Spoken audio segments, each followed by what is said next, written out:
Hola, ¿cómo están? Muchas gracias por acompañarnos en este taller que le hemos nombrado Sanando las heridas emocionales con amor.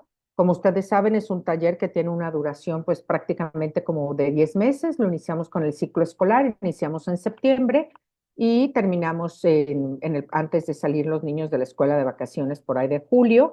Nosotros este taller lo estamos trabajando también desde la terapia, desde el acompañamiento, desde poder hacer todos los procesos de la sanación, pero la parte técnica o la primera parte explicativa, pues podemos también dejarla grabada para que todos puedan tener pues también esta oportunidad. Entonces, estábamos nosotros viendo los diferentes mecanismos de defensa. Entonces, esos mecanismos de defensa que utilizamos, hablamos de un autor que utiliza tres mecanismos de defensa y estos mecanismos era el que yo puedo hacerme como muy defensor o el querer ver siempre tener el traje de guerra puesto y con mucha ira o mucho coraje, o quien se paraliza o quien se hace víctima. Y después vimos otro autor que maneja cinco y algunos de estos también los vuelve a repetir, entre estos el control, la rigidez, el victimismo, la dependencia. Entonces, lo estuvimos viendo y después de esto cierra esta parte con hacernos sentir de dónde está el trauma o por dónde es que se genera el trauma y qué es a lo que nosotros nos está pasando. Pero nosotros dijimos que estos mecanismos de defensa fueron muy buenos. ¿Por qué? Porque fue una situación que nosotros de niños o de adolescentes o en un proceso donde nuestro cerebro, nuestras herramientas psicológicas, emocionales, espirituales, afectivas, no teníamos ni siquiera para responder a la vida y nos era muy amenazante. Entonces, este mecanismo de defensa es la personalidad que nosotros damos al mundo, es nuestra manera como de reaccionar ante la vida y se va adaptando como este rasgo de personalidad y nos ayuda mucho porque cuando nos es tan amenazante, pues nosotros de alguna manera nos sentimos protegidos. ¿Y a qué es lo que nos estamos protegiendo? Y hoy vamos a hablar del miedo. Vamos a hablar porque abajo de todo esto, si yo me hago la pregunta hoy, al adulto presente, consciente, con nuevas herramientas, esta pregunta yo me la tendría que hacer todos los días. Cuando yo me dé cuenta que mi mecanismo de defensa sigue siendo el mismo de cuando yo era muy niño o muy adolescente, que se le llama trauma complejo, que reacciona con el cerebro límbico, con de los tres cerebros que tenemos, el reptiliano, el límbico y el neocortés. En el límbico es donde está guardada toda nuestra memoria afectiva. Entonces, cuando nosotros reaccionamos primero con el cerebro reptiliano, que es el que se va a defender porque se siente muy amenazado entre el miedo, queda guardado en el segundo guardado toda nuestra emoción. Entonces, vamos a hablar hoy del miedo. Todas las emociones básicas, todas, cada una de ellas tiene una función muy concreta y cada una también desde las heridas tiene como un comportamiento. Entonces ya a la hora de nosotros poder hacer el trabajo de sanación, ya lo vamos a ver. Aquí desde lo importante, de la forma general que todos lo vamos a trabajar, es que el trauma está y vamos a abordarlo en el elemento muy importante de este proceso de la vida humana, que es el miedo. El miedo junto con la herida da origen a la distorsión de nuestro ser, a la personalidad, como decimos. Es la manera en que yo ya opto como este rasgo de personalidad por este mecanismo de defensa. Entonces, la pregunta que yo me puedo hacer hoy en mi presente tengo más recursos desde el adulto, consciente, presente en el aquí y en el ahora, y el pasado es infantil, con un solo recurso o dos, muy pocos, y lo que hay abajo es miedo, pero hoy sigo sintiendo ese mismo miedo, por eso reacciono igual. Entonces, la pregunta que a mí y que a todos nos viene muy bien hacerlos es decir, ¿a qué le tengo miedo?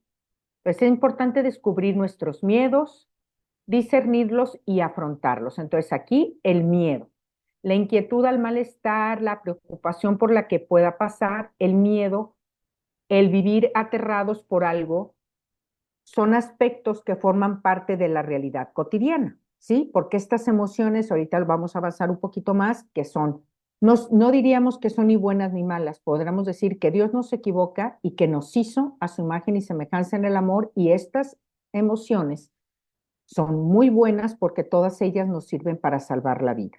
Todas estas emociones, la raíz de la palabra emoción viene del latín que quiere decir emovere, o sea, moverme, moverme, conmoverme, removerme, todo lo que tiene que ver con movimiento. Quiere decir que yo tengo que dar una respuesta. Mi organismo está hecho para que a la hora de yo sentir la emoción, yo tengo una respuesta y la respuesta es para yo salvar mi vida. Por eso tengo miedo, porque si yo tengo miedo, quiere decir que me tengo que proteger. ¿De qué me tenía que proteger cuando yo estaba muy niño o muy adolescente?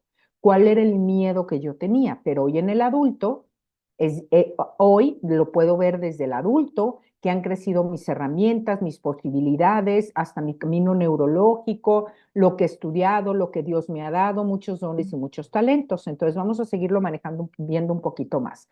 Nos dice, una parte de la fragilidad humana nos evoca saber que no podemos controlarlo todo y esa incapacidad para controlar los acontecimientos y en particular el futuro genera en nosotros ciertos temores. No existen personas sanas que vivan sin incertidumbre o temores. Dice, inmune a las amenazas y preocupaciones. Si no existe conciencia del peligro, lo que existe, si no existe conciencia del peligro, entonces lo que existe es una patología. Vivir del miedo es patología. Estamos llamados a vivir en la confianza y en la alegría, pero sí estar muy conscientes de que el miedo el, existe para nosotros podernos defender.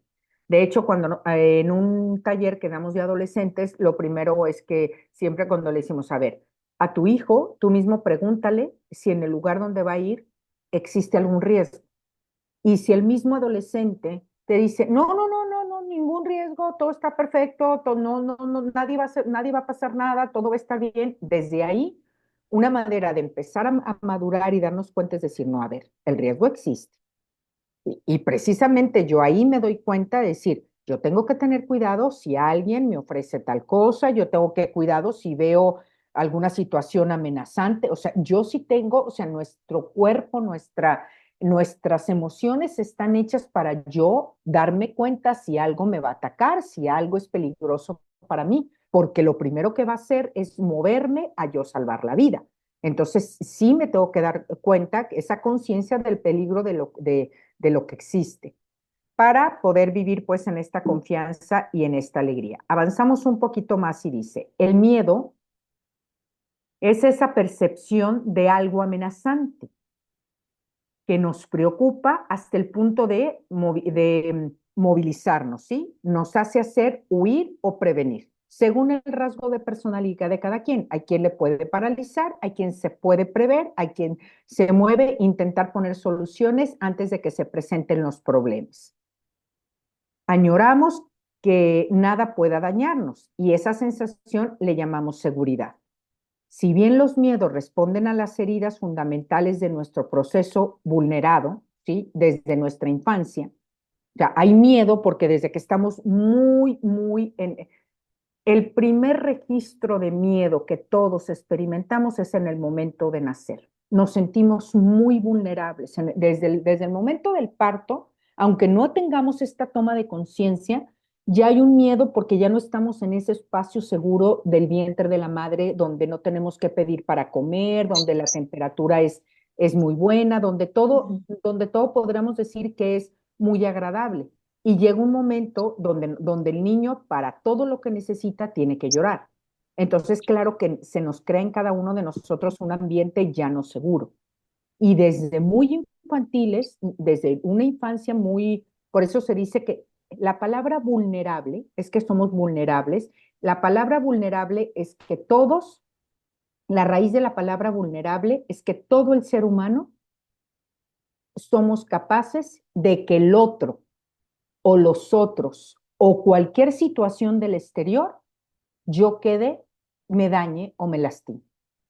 El ser humano tiene capacidades de humano y nuestras cualidades de ser humano es que somos vulnerables. Todos los seres humanos somos vulnerables. O sea, todo el ser humano el ser vulnerable es que el otro o los otros o la naturaleza, las circunstancias, un terremoto, una enfermedad, yo soy, o sea, yo soy vulnerable porque me puede dañar o me puede lastimar.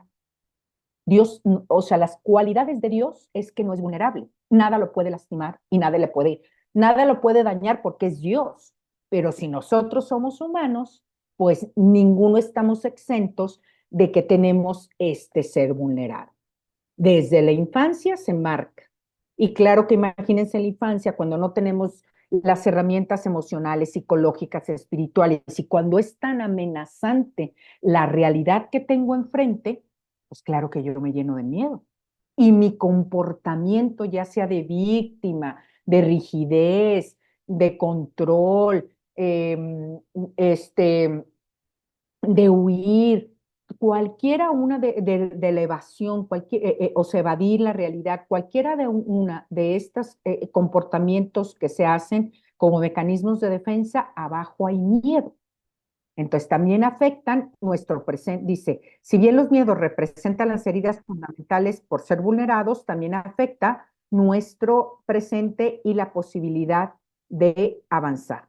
El 99 de las cosas que nos preocupan en el pasado nunca llegaron a ocurrir. Esto es importante, fíjense, el 99% de las cosas que nos están preocupando ya sea que nos puedan pasar, que nos pasaron en el pasado y que hoy nos puedan volver a ocurrir, el 99% de las cosas no es que nos vuelvan a ocurrir. No es que siempre vuelvan a ocurrir. Ya en alguno de los módulos vamos a hablar también un poco de los pensamientos catastróficos y ya ahí vamos a poder ubicar los porcentajes y todo esto, pero sí, esto por lo general está en nuestra narrativa, pero no va acorde a la realidad muchas veces. No tenemos la realidad nos fundamenta, la realidad nos da la certeza de que algo está pasando.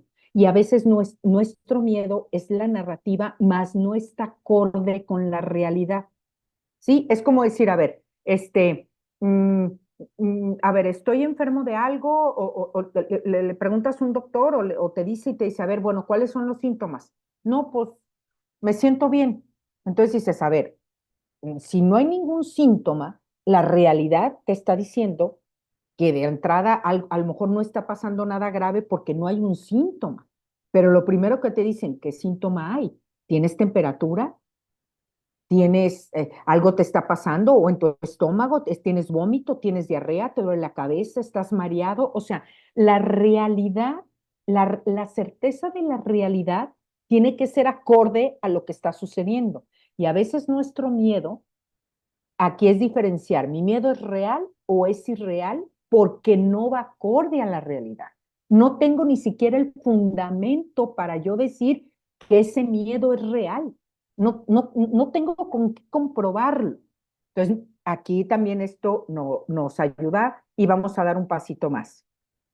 El miedo tiene la función de, para empezar, dijimos que estas emociones básicas, que son 6 emociones básicas, nosotros ahorita en el taller ya lo vamos a abordar más y lo vamos a trabajar desde la sanación y desde la terapia.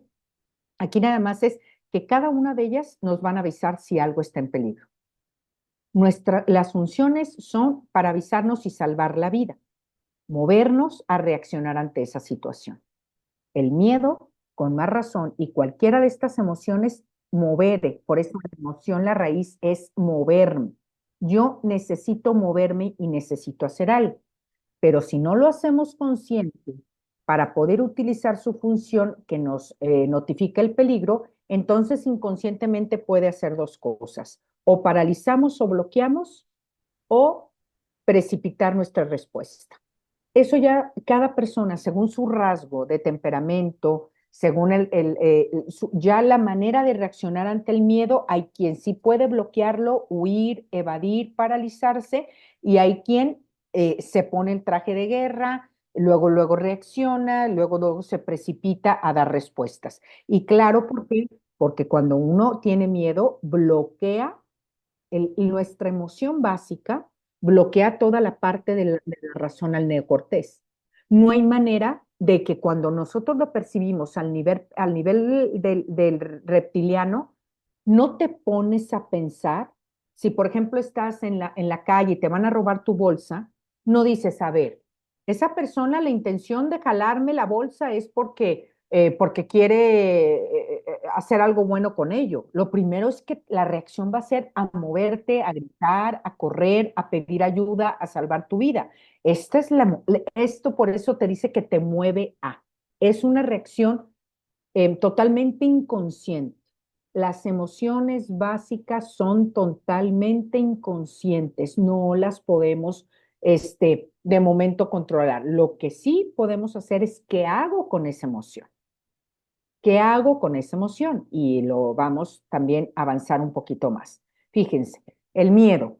El miedo a no responder, al no responder de forma consciente lo que nos modifica el miedo, quedamos en una sobrecarga emocional que se convierte en ansiedad. Porque nosotros al sentir muchísimo, al sentir el miedo en nuestro cuerpo, todo nuestro sistema nervioso cambia. Para empezar, nuestras pupilas lo más seguro es que se dilaten.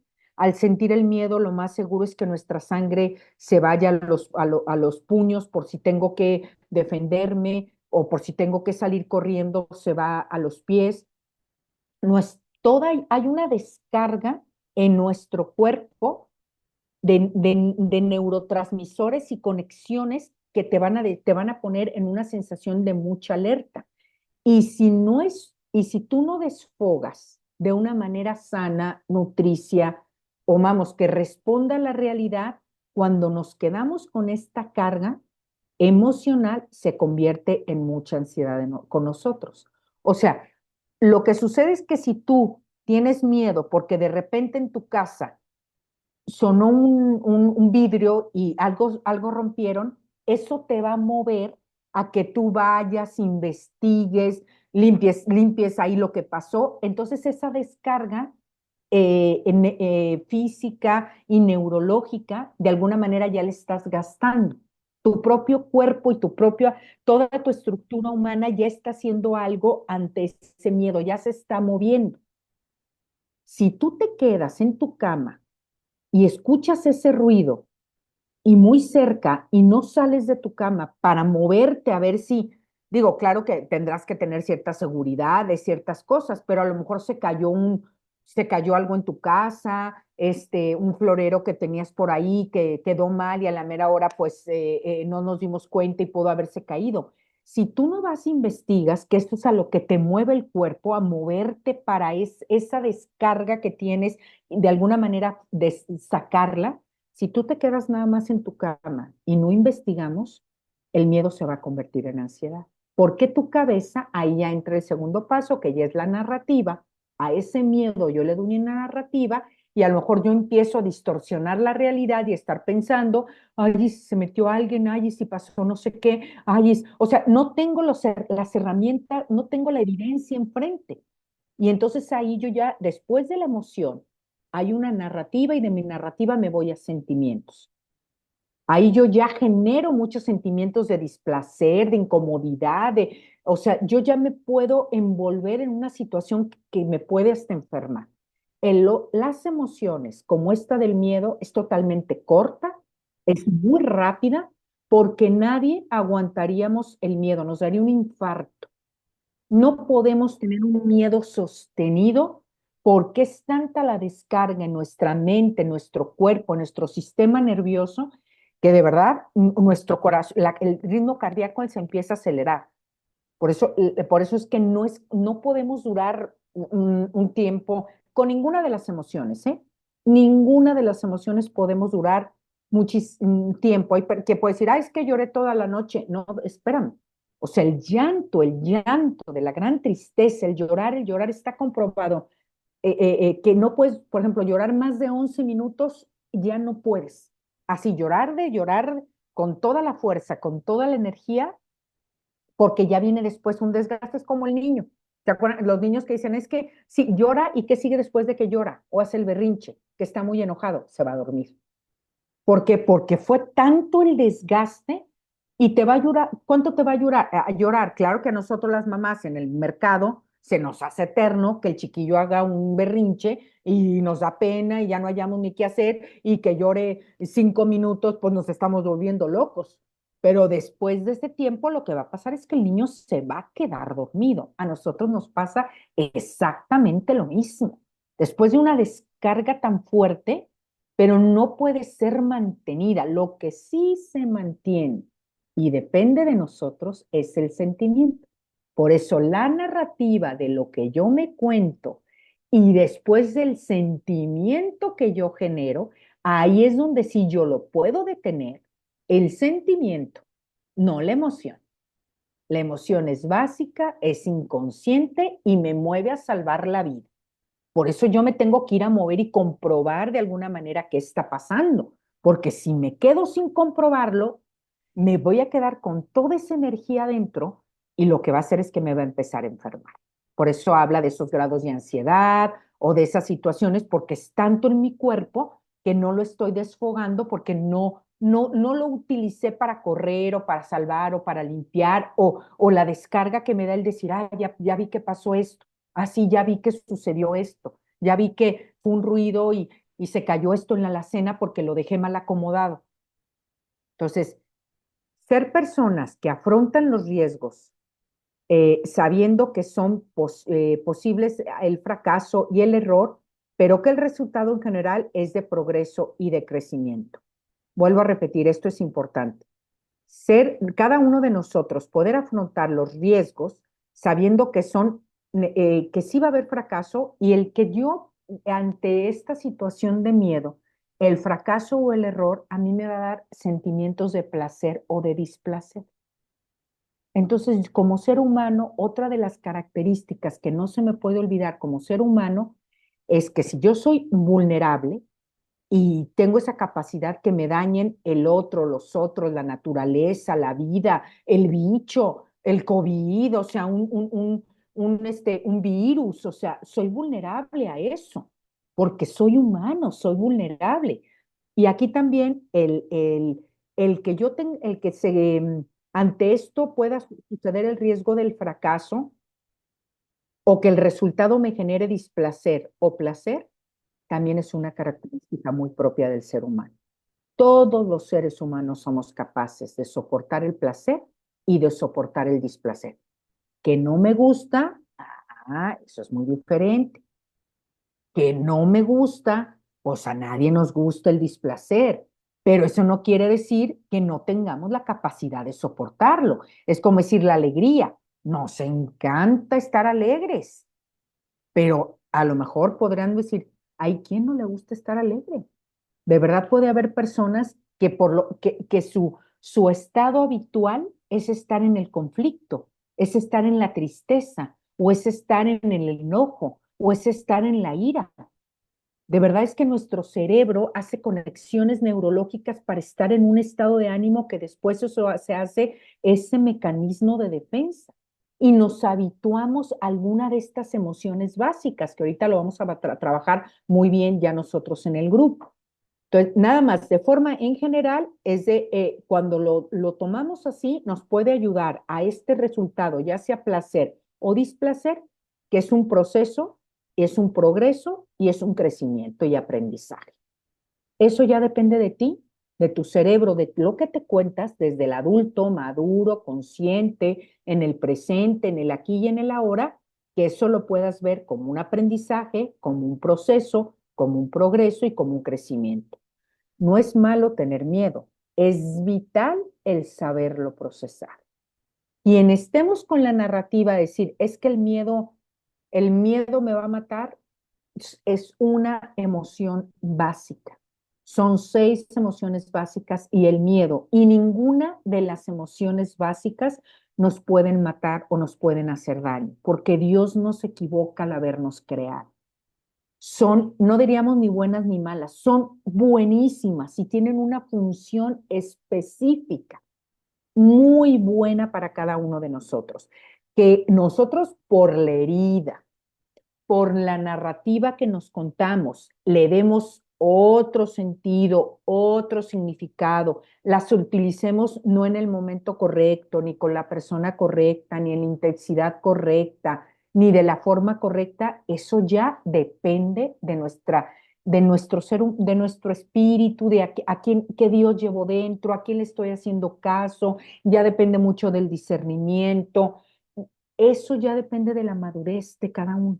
Pero obviamente que a una edad muy infantil, sin recursos, no un proceso de madurez. El proceso de madurez en el cerebro es de la parte reptiliana hasta la parte neocortés. Y por lo general empieza a la edad de la secundaria. Bueno, para los que están de otro país y que aquí en México ubicamos la secundaria más o menos como a los 12, 13 años, la mayoría de nuestros hijos ya entran a la secundaria.